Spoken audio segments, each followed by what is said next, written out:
Hello, bonjour à tous et bienvenue sur Caro Magic Books. J'espère que vous allez bien. Alors je vous reçois encore une fois sous la lumière électrique puisque aujourd'hui il fait encore pourri. Mais on ne désespère pas, il paraît que le temps va s'arranger.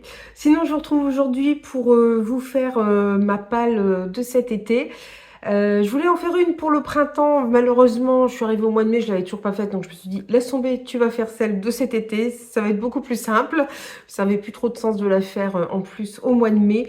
Alors, n'étant pas une grande lectrice de feel good, de romance, voilà, ce genre-là, ça va pas être forcément des livres, voilà, bah, il y en a quelques-uns qui sont assez doux, mais ça va pas forcément être des livres hyper joyeux. Alors, on va plutôt flirter avec le policier, le fantastique. Et même si j'ai mis quelques jeunesses et puis un graphique et un beau livre dedans. Donc, je vous propose de commencer tout de suite. J'ai mon tas de livres qui est là. J'ai commencé peut-être par le côté un peu plus doux. Alors, il y en a, j'ai pris parce que ça me faisait penser à l'été, tout simplement à cause des couvertures. Hein. Faut pas chercher plus loin. Voilà, ça a un peu tiré par les cheveux, mais c'est pour ça que ça m'a fait penser à l'été. Alors, le premier que j'ai pris, c'est les Fées de... c'est l'Encyclopédie du Merveilleux. Il y a plusieurs volumes. Là, c'est celui sur les Fées. Donc, c'est de Sébastien Pérez. Et donc, du coup, je pense illustré par Blue Birdie. J'aime bien leur collection de livres. Il en a fait beaucoup aussi avec Benjamin Lacombe. Benjamin Lacombe, c'est un illustrateur assez connu qui faisait beaucoup d'albums jeunesse, mais ces albums maintenant font limite plus pour adultes. Ça reste des beaux dessins, mais ça a un petit côté des fois un peu dur, un peu pas morbide, mais ouais, quand même, on tend un peu vers ça. Voilà. Ici, ça reste quelque chose de très doux. C'est plus un album. Ça reste un album jeunesse, mais voilà. On va vous parler des différentes fées. Je vais me reculer un petit peu pour que vous voyez mieux. Je trouve ça, les dessins sont très beaux. Et puis on va en apprendre un petit peu plus sur les fées. Et j'aime beaucoup leur collection. Ils ont sur les fées, sur les dragons, l'enfance des vilains. Je ne sais plus si c'est eux qui l'ont fait aussi. Enfin, c'est vraiment, j'aime beaucoup leur collection. Donc je voulais découvrir en plus. Voilà, l'Aziza du Bénin, par exemple, je ne connais absolument pas. Donc, c'est l'occasion de découvrir aussi d'autres créatures fantastiques. C'est chez Abba Michel Jeunesse. Donc, il y a toute une collection comme ça, qui est très sympa, qui peut plaire, je pense, autant aux grands qu'aux petits. Ensuite, j'ai pris ce graphique. Donc, j'ai beaucoup entendu parler. Ils ont ressorti l'intégrale du cycle 1. C'est la boîte à musique. Alors, c'est de Guiget et Garonne. Je ne sais pas leur prénom. Dessin et couleur Guiget, scénario Garonne. Voilà. Et voilà. C'est chez Dupuis. Et là, on suit Nola qui, pour son 8e anniversaire, reçoit un magnifique cadeau, la boîte à musique de sa maman, Anna, récemment décédée. Quelle mélodie enchanteresse, mais à y regarder de plus près, une petite fille gesticule à l'intérieur et appelle au secours. En suivant les instructions d'Andrea, la fille de la boîte à musique, pardon, Nola rapetisse, entre dans la boîte et pénètre dans le monde de Pandorien, un monde incroyable mais aussi dangereux. Donc là, vous avez voilà, tous les volumes. Et là, ils ont sorti il n'y a pas très longtemps cette intégrale, qui est en vernis sélectif aussi, qui est très belle. Et j'avais vu passer, je trouve, c'est le genre de dessin que j'aime, moi. Donc, du coup, je me suis dit, allez, alors je pense que ça, je vais le lire d'abord. Et ensuite, je verrai si mes enfants peuvent le lire. Mais bon, je pense qu'ils pourront lire, si ça les intéresse, bien sûr. Hein. Mais voilà, ça peut être sympa. Pour rester un peu comme ça dans la jeunesse, j'en ai pris deux un petit peu plus légers aussi, qui sont les folles lectures d'Archibald Bloomer. Donc là, j'ai le tome 1 et 2, c'est pas marqué. C'est pas noté. Voilà, ce sont ces deux volumes-ci. Je sais pas s'il y en a un troisième qui est sorti. Là, c'est le Conte de Christa. Ici, le Manoir du Monstre. Et on est chez Ozu Éclair Plus. Bon, c'est vraiment la collection jeunesse de Ozu, je pense. C'est de Rod Marty. Alors, j'aime bien parce que la couverture, j'ai un creux là comme ça. Vous avez trouvé très sympa. Et Archibald de Bloomer. À Wellington, tous les enfants lisent, tout le temps, partout, tellement qu'on ne compte plus le nombre d'accidents causés par des enfants qui traversent sans regarder, plongés dans leur lecture. Il n'y a qu'un seul enfant qui n'a pas le droit de lire, Archibald de Bloomer. Depuis la disparition de son père, sa mère lui a strictement interdit d'ouvrir un roman. Mais lui et son ami Lizzie ne l'entendent pas de cette oreille, et la merveilleuse aventure de Christa est tellement palpitante. Comment résister à l'envie de lire un mot, puis deux, puis trois? Donc, apparemment, c'est très dangereux pour lui de lire, je ne sais pas pourquoi, donc je suppose que celui-ci est le deuxième. Ouais, ok. Donc, je vais pas vous lire le résumé parce que c'est spoilant. C'est pareil, vous avez ce jeu là, un petit peu comme ça. Et je pense qu'il pourrait être un petit peu plus inquiétant, celui-ci. Il est plus épais aussi. Il est plus épais. Mais ça a l'air très sympa. Je pense que ça pourrait plaire aussi à mes enfants. Ouais, je pense que c'est au niveau lecture, ça devrait aller. Ils ont 9 ans. Après, voir l'histoire, si ça leur plaît ou pas. Là, hop, je vais les laisser tomber. Là, en ce moment, ils sont très branchés, comment dire, très branchés manga. On verra si j'arrive à les mettre au roman. Là, on est aussi, je pense, un peu dans du young adulte. Je regarde un petit peu ce que j'ai. Alors, c'est pareil, je vais vous sortir des reliques de ma palle, des livres que j'ai eu en cadeau, ou que j'ai acheté il y a 1 an ou 2 et que j'ai pas encore lu. J'aimerais bien sortir. Du coup, là, c'est À ton tour de Aurélie Moulin. Alors, c'est aux éditions Gulfstream, une nouvelle fois. Je suis toujours attirée par les éditions Gulfstream. Et là, alors, on va retrouver des copains qui sont... c'est la dernière soirée de la colonie. Nous sommes tous rassemblés autour du feu de camp. Et je dois avouer que je ressens un petit pincement au cœur. Heureusement que le mono a lancé cette idée d'histoire d'horreur pour que l'on pense à autre chose. Chacun rivalise de détails sordides et de chutes aussi glauques qu'inattendues pour faire flipper les autres. Je jubile intérieurement, ils n'ont aucune idée de ce que je leur réserve quand ce sera mon tour. Bon. Là, c'est pour ça que je l'avais pris. Il est très court, hein, j'aime bien l'arrière aussi, là, avec ce coup fin, là, vide. Voilà, on a une planche de Ouija aussi ici. Ça a l'air très simple. En plus, il se lit vite celui-ci, mais voilà, il y a un beau temps que je voudrais le sortir. Je pense qu'au niveau jeunesse, à peu près, on a fait le tour. Il y a peut-être... Il y en a, je pense que c'est un peu limite. C'est entre le young adulte et adulte. Notamment, je pense avec celui-ci, Les étoiles de Noces Aide de Sophie Joma, qui a été édité, je crois, en tout premier par Françoisier, enfin, qui est ressorti dans d'autres maisons d'édition. Donc voilà. Il y a un moment que j'ai envie de les lire, je les ai tous. Enfin, pas les. Après, il y a des préquels, je crois. Je les ai pas achetés. Je me suis dit peut-être qu'à un moment, il faut que tu lises d'abord la première, voilà, le premier arc narratif et après on verra. Là, on suit Anna, bientôt 18 ans, qui était loin d'imaginer que sa vie prendrait un tel tournant. Ses vacances tant redoutées à Wick vont finalement se transformer en véritable conte de fées, puis en cauchemar. Sa petite vie tranquille, ses idées bien arrêtées, ses projets, tout va changer. Brutalement. Elle devra affronter l'inimaginable, faire face à ce qu'elle n'aurait jamais pensé croire un jour, car les légendes n'en sont pas toujours. Donc, je ne vais pas vous en dire plus. Donc, ça est assez mystérieux. Je crois que c'est un des premières séries qu'a fait Sophie Jomain. Maintenant, elle est plus connue pour faire du feel-good, de la romance, de la comédie, des choses comme ça.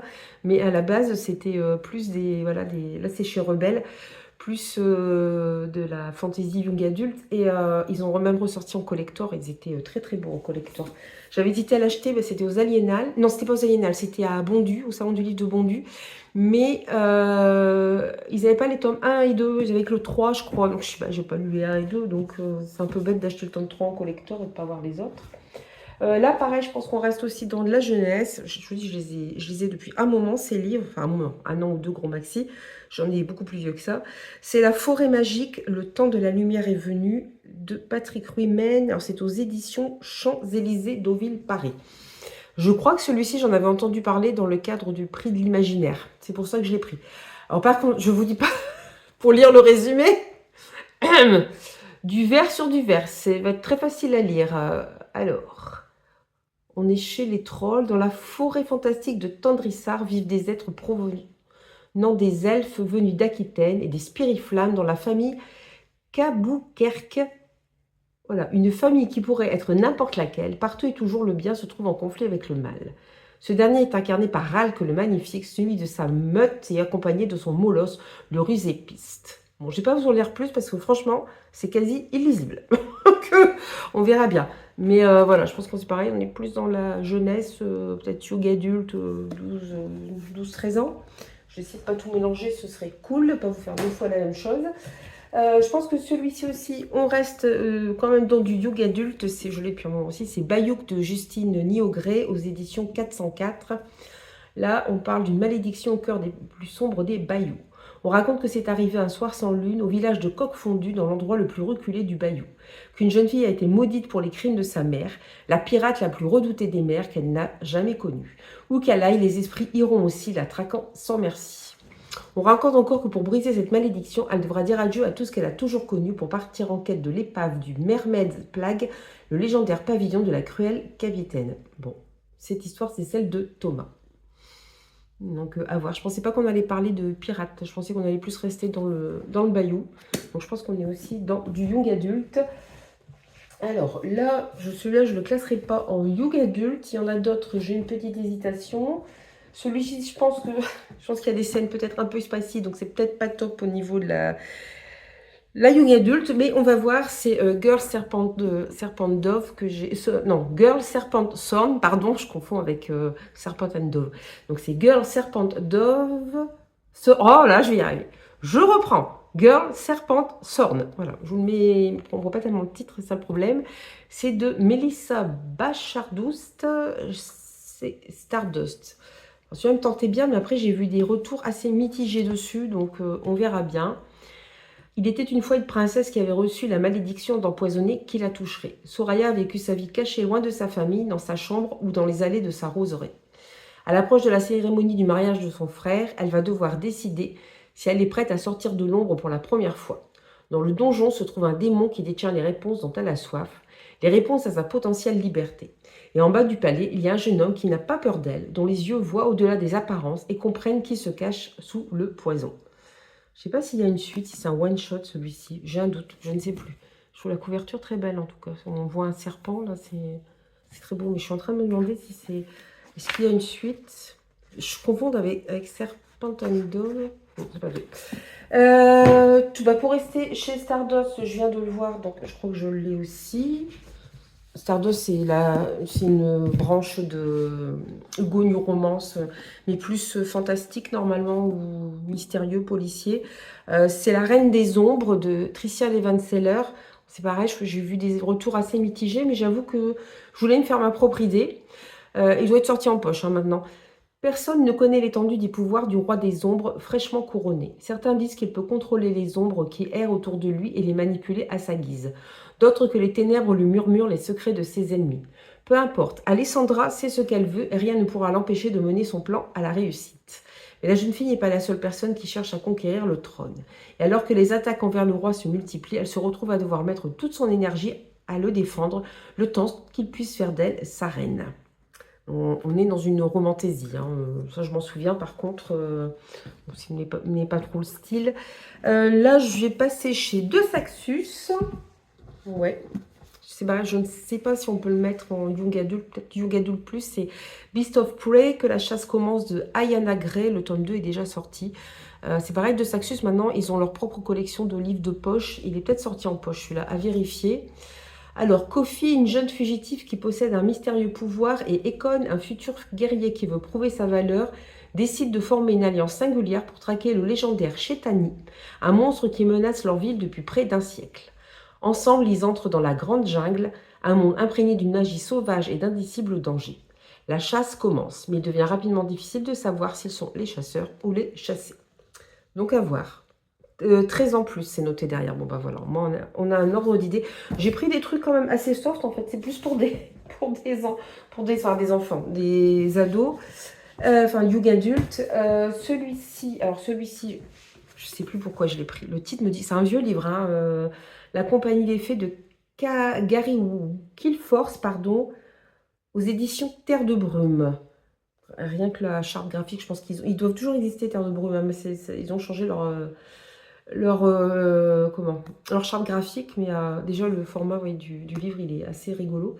Réduite à peau de chagrin par le développement urbain et le tourisme, la forêt de Sherwood, résidence ancestrale de la cour d'Oberon et de Titania, souverain des elfes et des fées, ne peut plus dissimuler le petit peuple aux yeux des mortels, ni préserver sa magie. Le temps est venu de se remettre en route.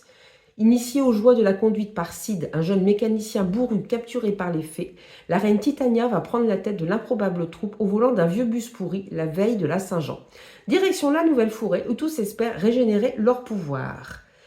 Mais il n'est pas dans les intentions de la femme Morgane Le Fay de les laisser accomplir leur périple, à moins que Titania ne lui cède l'adorable bébé humain qu'elle vient d'enlever. Ouais, donc j'ai pris des livres qui sont un peu magiques, où on parle de fées, tout ça aussi, parce que je me dis l'été, les petites fées, tout, ça peut être sympa. Je crois que c'est là on peut être super sympa. Donc Titania, Oberon, c'est des personnages qu'on retrouve dans Shakespeare. Morgane Le Fay, à la base c'est Morgane la Fée. Voilà, donc on retrouve le personnage des légendes du roi Arthur. Donc ça a l'air très sympa. Je pense que c'est le résumé qui m'avait tenté. Et voilà, bon, c'est un petit peu vieilli, mais c'est pas grave, ça fait le taf. Du moment que le livre est en bon état et solide, c'est l'essentiel. Celui-là, je ne sais pas s'il y aura des scènes spicy ou pas dedans, donc je ne sais pas trop à quel âge on peut le lire. C'est Le Destin du Roi Louis, c'est Le Royaume des Failles, tome 2 de Tessonia Odette chez Corrigan. J'avais fait une vidéo spéciale Corrigan, j'ai été incapable de remettre la main dessus. Je l'ai retrouvé, donc du coup je le présente ici. Alors en fait, c'est le tome 2. Alors le tome 1, c'était quoi le tome 1? Le cœur du prince Corbeau. Alors le cœur du prince Corbeau, on ne le trouve plus. Moi, j'arrive plus à le trouver. Malheureusement, il n'est plus édité. Mais j'ai réussi à l'emprunter en médiathèque. Mais sauf que, alors je sais plus si c'est anglais ou américain, ce livre américain.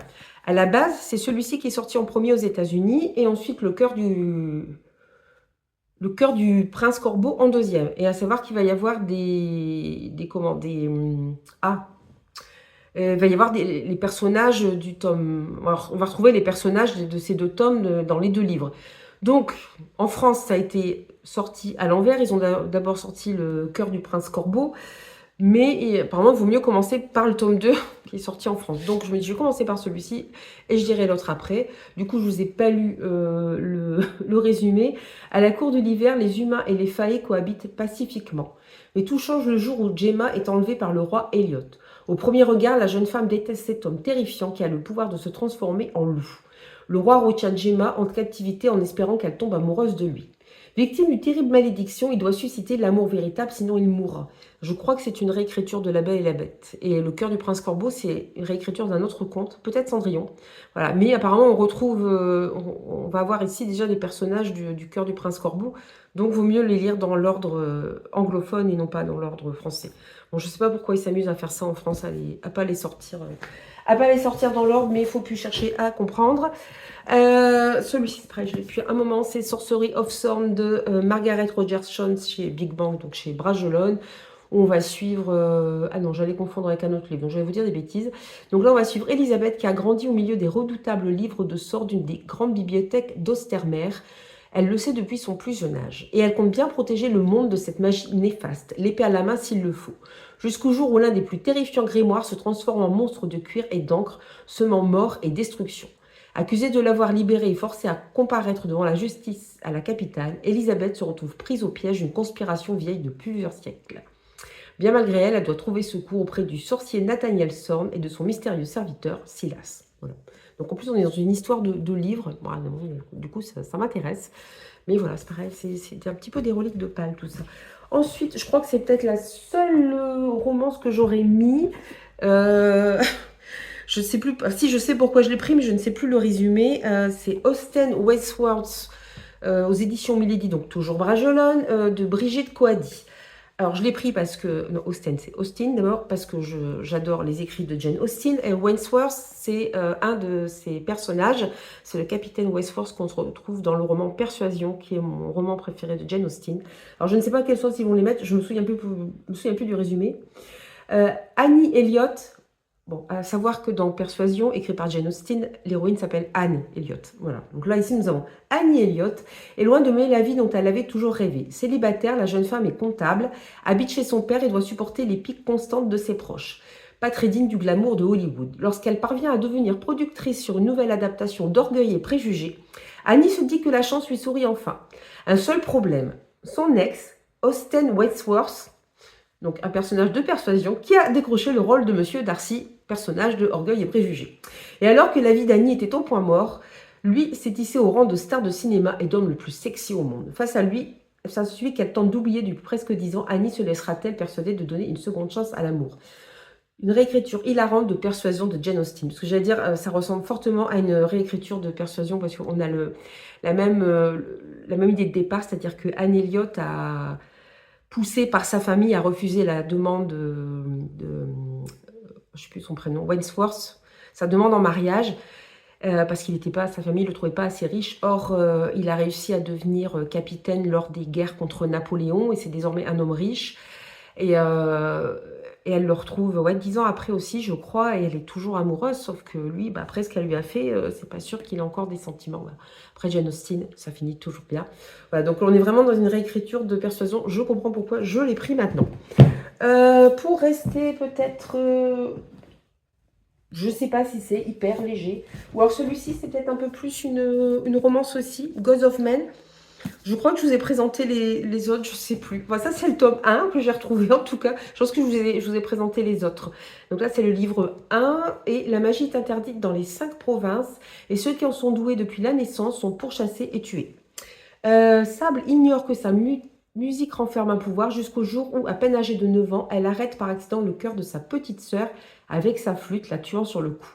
Atterrée par ce qu'elle a fait, craignant pour sa propre vie, elle s'enfuit loin de la juridiction provinciale et trouve refuge dans les landes sauvages.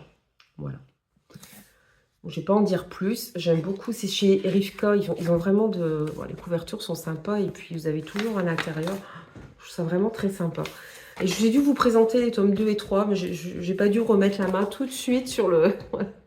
sur le tome 1. Voilà, donc je pense qu'on est dans de la romantaisie plutôt. Donc quelque chose d'assez léger quand même pour l'été. Pareil, alors c'est léger, plus ou moins. J'ai lu les mangas, je voulais lire les romans. À la base, ce sont des romans d'ailleurs. Ce sont les carnets de l'apothicaire. Donc là, c'est le tome 1 publié chez Lumen. Alors, je suis accompagnée d'une mouche en ce moment. Je suis heureuse. C'est sympa, hein, c'est très glamour d'avoir cette mouche qui se balade autour de soi. Alors, le roman est de Natsu Iyuga. Illustration de Tukoshino. Voilà. Alors moi j'ai lu les mangas. Alors les mangas, il y a 2 maisons d'édition qui les ont édités. C'est la même histoire, hein. Ils sont tous les deux inspirés du roman. Moi j'ai lu les mangas de chez Kiun, mais apparemment, je ne sais plus quelle est la 2e maison d'édition qui les a adaptés en manga. Après, je ne sais pas comment d'ailleurs au niveau des droits, comment ils ont fait. Je ne sais rien du tout. Apparemment, la 2e salve de roman est plus proche du roman parce que je pense que c'est scénarisé par l'autrice, ça doit être une femme, par l'autrice de départ. Mais moi, j'avoue que je préfère un petit peu plus les dessins du manga que j'ai commencé. Puis j'ai commencé celui-là, je n'ai pas acheté les autres. Bon, les autres, je ne les ai pas achetés non plus, parce que je les ai empruntés en bibliothèque. Mais bref. Donc, vous avez des belles petites illustrations comme ça.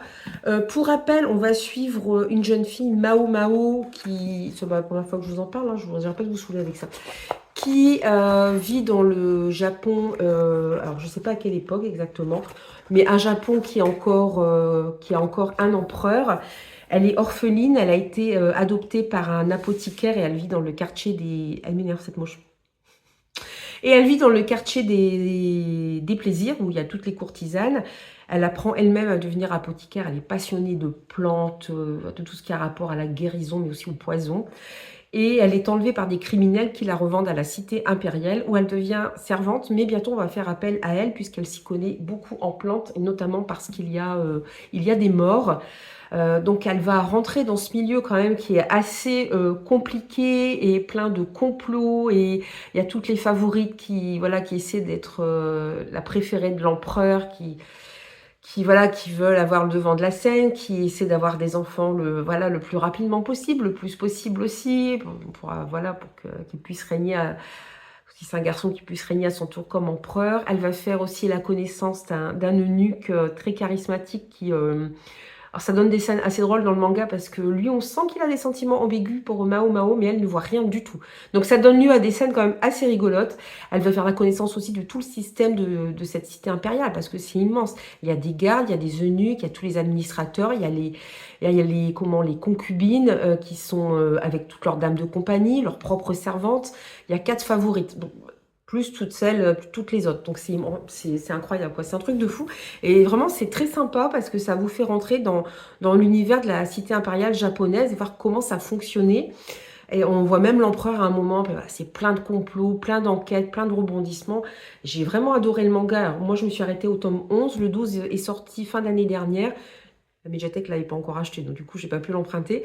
Je ne sais pas sur combien de tomes ça sera. Bon, l'histoire, là, je vais la connaître parce qu'à un moment, dans les mangas, c'était marqué... ici s'arrête, voilà, c'est le premier arc narratif, ça correspond au tome 1 du roman. Donc voilà, donc quelque chose d'assez doux, mais parce que vous voyez, elle est très jeune, elle a 17 ans, mais en même temps, voilà, on est dans les arcanes de la cité impériale avec tout ce que ça peut comporter voilà, je t'empoisonne parce que je veux avoir la première place et voilà quoi, je n'aurai aucune pitié. C'était assez dur. Alors, ensuite, là on est sur des livres un petit peu plus durs. Ouais, j'ai gardé, j'ai laissé la... J'aime bien laisser voilà, les trucs comme ça tant que j'ai pas lu le livre. Je sais pas pourquoi. C'est bébête. Le trône de Jasmin, donc là c'est le tome 1 de Tasha Suri. C'est chez Hachette, je crois. Le rayon imaginaire, oui, c'est Hachette. Le tome 2 vient de sortir. Alors, il est sorti aussi en collector très rose. Mais alors, apparemment, c'est pas du tout une romantaisie, contrairement à ce qu'ont pu croire certaines personnes. Donc, à voir. Là, c'est au royaume d'Airania. L'ère des fleurs s'est achevée par la domination du cruel Parija. Le temple sacré détruit, les eaux immortelles disparues, la nation n'est plus qu'ombre et sortilège. Des fleurs poussent sous la peau, des feuilles dans les yeux, et la sève des arbres se change en sang. Les yakshas de la magie ancienne se sont réfugiés dans la forêt et la rébellion couve. Au cœur de ce chaos, Malini, la princesse Parijati captive, droguée à la fleur aiguille et pria une servante Airiani aux pouvoirs oubliés, créer des liens tissés d'intérêts contradictoires, d'attirances interdites et d'enjeux de pouvoir secret. Je vais m'arrêter là parce qu'avec tous leurs noms, là, c'est une horreur. Donc, on est dans une fantaisie d'inspiration indienne, d'Inde, hein. Mais voilà, qu'apparemment, avec pas mal de rebondissements et un univers assez plein de complots aussi. C'est John Bricasse, hein. Le tome 2 vient de sortir aussi, je crois qu'il est aussi Bricasse. Donc voilà, c'est Best Fantasy Award 2022 quand même. Ah ouais, c'est pour ça que j'aime bien garder de temps en temps les encarts. Après, je les jette parce que ça m'énerve. Toujours pour rester dans la fantasy. Bon, là, c'est de la fantasy, mais je pense qu'on va être dans la dark fantasy ou quelque chose d'assez dur quand même. C'est le désert des couleurs d'Aurélie Wallenstein.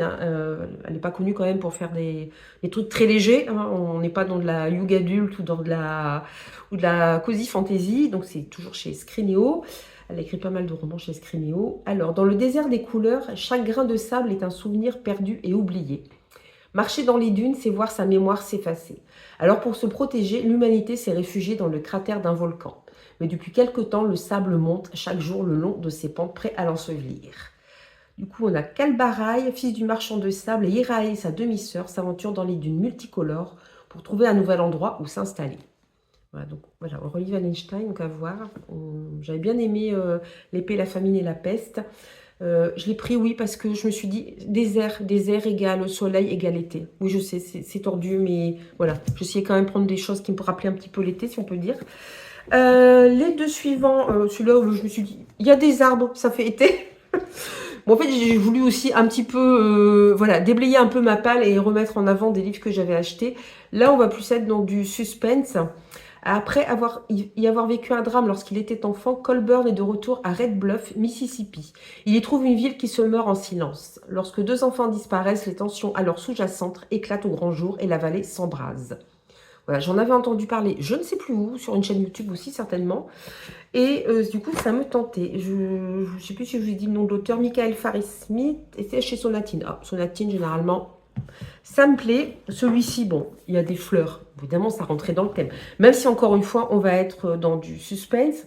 Ainsi fleurit le mal de Julia Hiberlin. Audition Presse de la Cité. Je suis désolée pour les noms que j'écorche beaucoup aujourd'hui. À 16 ans, Tessa est retrouvée agonisante sur un tas d'ossements humains. C'est très été, hein, c'est très léger. Et aux côtés d'un cadavre, dans une fosse jonchée de milliers de marguerites jaunes aux yeux noirs. Partiellement amnésique, seule survivante des marguerites, surnom que les journalistes ont donné aux victimes du tueur en série, elle a contribué en témoignant à envoyer un homme dans le couloir de la mort. Terrell Darcy Godwin, afro-américain, le coupable parfait pour la juridiction texane. C'est vrai que les Texas, ils ne sont pas connus pour être très ouverts avec les afro-américains. Presque 20 ans ont passé. Aujourd'hui, Tessa est une artiste et mère célibataire épanouie. Si elle entend parfois des voix, celles des marguerites qui n'ont pas eu sa chance, elle est toutefois parvenue à retrouver une vie à peu près normale. Alors le jour où elle découvre un parterre de marguerites jaunes aux yeux noirs devant sa fenêtre, le doute l'assaille. Son monstre serait-il toujours en cavale? La narguerait-il? Voilà, donc ça me tentait pas mal. Dans la série Suspense, j'avoue que puis à savoir s'il y a eu une erreur judiciaire, c'est très intéressant. Celui-ci, je l'ai pris, c'est inspiré d'une histoire vraie, donc assez dur quand même. J'en peux plus de cette moche. J'en peux plus. On est en Corée du Sud. Alors par contre, c'est édité par qui? Je ne connais pas cette maison d'édition. Ça s'appelle l'Asiatech, tout simplement. Je ne sais pas si ça existe encore. J'ai eu beaucoup de mal à le trouver d'occasion. C'est Les mensonges du Seawall de Kim Tak-wan.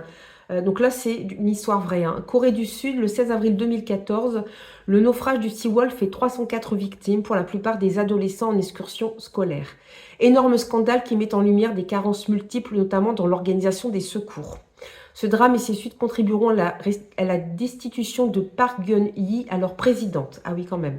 Bon, en 2014, moi, je venais d'avoir mes enfants, donc j'étais dans le cirage. En fait, si je me souviens bien, voilà, je crois que c'est sur la chaîne de Il est bien ce livre, ils en ont parlé pour... c'est un challenge qui a lieu tous les ans, c'est sur l'Asie. Il faut lire des livres qui se passent en Asie ou d'auteurs asiatiques. Le problème, c'est que, notamment, on a envoyé des plongeurs chercher cette mouche, m'énerve vraiment. Oui, on a envoyé des plongeurs chercher notamment les corps, mais apparemment les corps étaient trop profonds, dans l'eau, et il y a un moment, vous ne pouvez pas descendre un plus, hein, c'est impossible, et on a peut-être un peu chargé certains plongeurs, alors que ils ont essayé de faire leur travail le mieux possible. Voilà. Bon, apparemment, ça a été un gros scandale. Bon, c'est vrai que c'est pas une histoire facile parce que c'est une histoire vraie et en plus, c'est des adolescents. Donc, c'est sûr que ça va pas être gai, mais ça me tentait beaucoup quand ils en avaient parlé sur la chaîne de Il est bien ce livre. J'arrive pas à retrouver le nom de celle qui... C'est Eva, je crois, je sais plus, qui fait l'été, lisons l'Asie, ça doit être. Mais j'arrive pas à retrouver le nom de son bookstagram. Je sais plus si elle a une chaîne YouTube. Voilà, et du coup, il y avait pas mal de livres comme ça qui m'avaient tenté. J'avais bien allongé ma wishlist avec toutes ces propositions de livres. Je finis pas sur une note très gaie, mais voilà, on est dans l'eau, c'est pour ça. Voilà, je vous dis, hein, le thème d'été, c'est vraiment un petit peu tiré par les cheveux pour moi. Donc voilà, j'espère que cette petite liste, cette liste vous aura plu. N'hésitez pas à me dire s'il y en a que vous avez lu dedans, parce qu'il y en a qui datent un petit peu, hein, comme vous avez pu le voir. Voilà, n'hésitez pas à me dire ce que vous en pensez. J'espère que cette vidéo vous plaira, vous inspirera aussi peut-être pour vous créer une petite palle d'été, pas forcément inspirée de mes livres, mais votre propre palle d'été, parce qu'on n'a pas tous les mêmes goûts, et on a des livres, il y en a certainement dedans que vous avez déjà lu, d'autres pas. Donc n'hésitez pas à me dire en commentaire si vous préparez aussi une petite liste, ou déjà si dans votre tête vous avez une idée de ce que vous allez lire, pardon, je vais y arriver. Moi je vous laisse ici pour aujourd'hui, et puis je vous retrouve bientôt pour une nouvelle vidéo. Bye bye!